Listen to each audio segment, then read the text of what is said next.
तो हम लोग इन्वायरमेंट में देख रहे थे जितने भी UNFCCC के इम्पोर्टेंट कोप सम्मेलन हुए थे, कॉन्फ्रेंस ऑफ पार्टी और CMP जो हुए थे क्योटो प्रोटोकॉल के बाद के, तो वो सारे हम सम्मेलन देख रहे थे, उनमें क्या इंपॉर्टेंट चीज़ हुई वो हमें जानना चाहिए।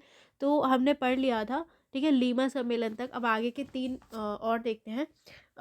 पेरिस सम्मेलन जो हुआ था UNFCCC का, COP 21 और CMP 11, ये इंपॉर्टेंट है। पेरिस फ्रांस में हुआ था 2015 में, इसको पेरिस सम्मेलन कहते हैं। तो इसमें क्या क्या बातें हुई थी, तो 2020 के बाद के कार्यों के लिए पेरिस करार लाया गया। मतलब 2020 के बाद क्या काम करने हैं, जो सार्वभौमिक करार क्योटो प्रोटोकॉल की जगह लेगा। तो मतलब क्योटो प्रोटोकॉल खत्म हो रहा था, तो उसके बाद हमें क्या काम करना है ये देखना था।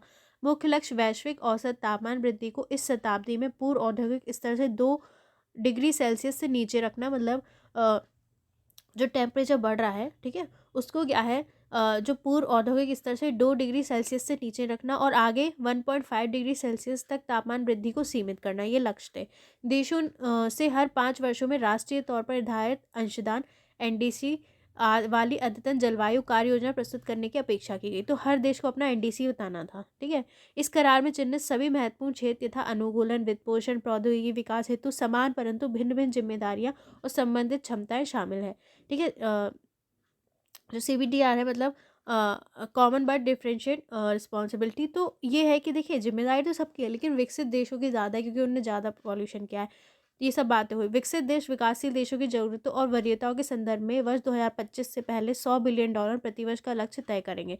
तो विकसित देश है वो विकासशील देशों को मतलब जलवायु परिवर्तन रोकने के लिए $100 बिलियन प्रतिवर्ष देंगे, ठीक है, ऐसा लक्ष्य रखा गया 2025 से पहले। दीर्घावधिक लक्ष्यों को हासिल करने के लिए सामूहिक कार्रवाई की प्रगति की वैश्विक स्तर पर जांच हेतु रूपरेखा तैयार की गई कि मतलब कितना काम हो रहा है। दीर्घकालिक लक्ष्यों को प्राप्त करने में पहली जांच वर्ष 2023 में निर्धारित की गई। तो ये इसमें काम हुए। इसके बाद देखिए मराकेश सम्मेलन आया, UNFCCC का COP 22, CMP 12, ठीक है, 22वां सम्मेलन कोप का और CMP का 12। मराकेश जो है मोरक्को में है, 2016 में हुआ था। तो इसमें क्या हुआ, पेरिस समझौते के कार्यान्वयन में मदद हेतु कानून बनाने की मांग पर वार्ता हुई कि मतलब पेरिस समझौते में जो भी बात हुई उस पर कानून बनाना चाहिए। विभिन्न देश 2018 तक नियमावली को पूरा करने के लिए सहमत हुए क्योंकि 2020 में समझौते को लागू होना है, ठीक है। विकसित और विकासशील देशों के बीच जलवायु वित्त अनुकूलन कोष ग्रीन हाउस गैसों के उत्सर्जन कटौती में वृद्धि करने से संबंधित मतभेद कायम। तो वही देशों में आपस में लड़ाइयाँ होना, ठीक है। तो किस पे, जलवायु वित्त पे, फाइनेंस पैसे कोई देना ही चाहता, अनुकूलन कोष, ग्रीन हाउस गैस के उत्सर्जन में कटौती संबंधित मतभेद हुए। 2020 से पहले अमीर देशों द्वारा अधिक उत्सर्जन में कटौती या जलवायु वित्त में वृद्धि का कोई उल्लेख नहीं किया गया। तो मतलब अमीर देश कोई अपना वो पैसा देना नहीं चाहते हैं।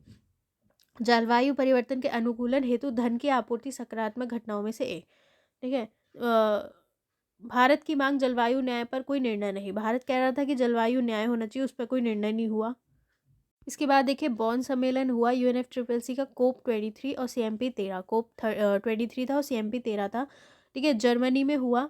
बॉन कहाँ है, जर्मनी में। 2017 में ये सम्मेलन हुआ। इसमें क्या हुआ, अमेरिका द्वारा पेरिस समझौते से अपना नाम लेने के बाद वार्ता का ये प्रथम प्रयास है। तो अमेरिका जो है उसने पेरिस समझौते से अपना नाम वापस ले लिया था जब डोनाल्ड ट्रंप थे, ठीक है। पेरिस समझौते की कार्य योजना को पूर्ण करने पर वार्ता हुई। जेंडर एक्शन प्लान को अपनाया गया। इसमें क्या है, जेंडर एक्शन प्लान को अपनाया गया। लोकल कम्युनिटीज़ एवं इंडिजिनस पीपल के लिए प्लेटफॉर्म की स्थापना करी गई। तालानुबा वार्ता का शुभारंभ किया गया। देखिए जो इंपॉर्टेंट चीज़ें हैं वो याद रखिए कि तालानुबा वार्ता का शुभारंभ, पेरिस समझौते के लक्ष्यों की प्रगति के संबंध में पार्टियों के सामूहिक प्रयासों की समीक्षा की जाएगी तथा नेशनली डिटरमाइंड कंट्रीब्यूशन NDC की तैयारी के संबंध में सभी को सूचित करना जरूरी है। मतलब सब देशों को अपना NDC बताना था, ठीक है।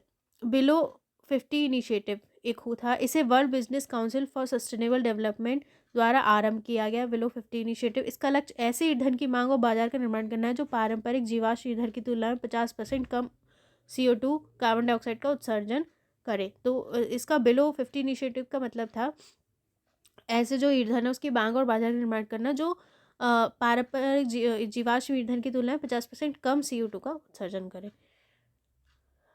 तो देखिए नेक्स्ट जो है मतलब COP 25 26, अभी लेटेस्ट 26 हुआ है, COP 24, इन तीनों की बात करेंगे। उसके बाद मैं आपको बाकी चीज़ें भी बताऊंगी कुछ, जैसे रेड प्लस क्या होता है, ठीक है, मिटिगेशन क्या होता है, अनुकूलन क्या होता है, जलवायु वित्त, इन सब के बारे में, कार्बन मार्केट होता है, ये सब चीज़ों के बारे में आपको डिटेल में बताया जाएगा।